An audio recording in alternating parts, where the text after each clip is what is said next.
നമ്മൾ ഏകദേശം ഒരു 8 മണി ആ ഒരു സമയത്തേക്കാണ് നമ്മൾ എത്തുന്നത്. ഫോണിൽ കൂടി വിളിച്ചു പറയാതെ നേരിട്ട് തന്നെ അമ്മയോട് കാര്യങ്ങൾ പറയുക എന്നുള്ളതായിരുന്നു ആഗ്രഹം.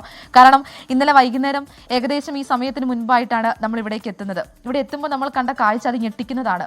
നമുക്കൊട്ടും എങ്ങനെ വിവരിക്കണമെന്ന് പോലും എനിക്ക് അറിയത്തുണ്ടായിരുന്നില്ല.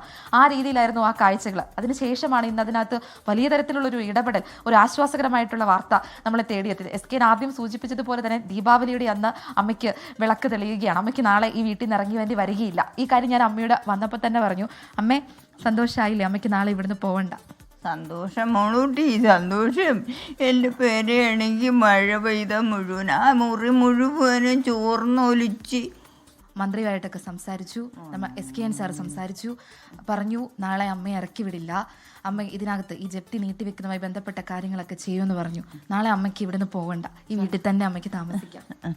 അതിന് സന്തോഷം, നൂറ് സന്തോഷം. യഹോവയുടെ നന്ദി പറയുന്നു. യഹോബേ, ഈ യഹോവയുടെ ബുക്ക് ഞാൻ നെഞ്ചത്തൊന്നും ഇറക്കിയിട്ടില്ല. ഇന്നലെ എനിക്ക് മോളൂട്ട് പോയിട്ടില്ല. പിന്നെ ഒരു പൂളക്കണ് എനിക്ക് ഉറക്കം വന്നില്ല മോളൂട്ടി. അങ്ങോട്ടും ഇങ്ങോട്ടും തിരിഞ്ഞും മറിഞ്ഞും കിടന്ന് അങ്ങനെ നേരം വെളുപ്പിച്ചു. ദൈവമായ യഹോവേ, രാത്രി ഇടിവെട്ടുമ്പോൾ ഞാൻ ഓർക്കും, ദൈവമേ, എനിക്ക് അങ്ങോട്ടും നോക്കാനും എനിക്കാരുമില്ല, സഹായത്തിനും ആരുമില്ല. എന്ത് വന്നാലും ഞാൻ യേശുവിനോട് പ്രാർത്ഥിക്കും.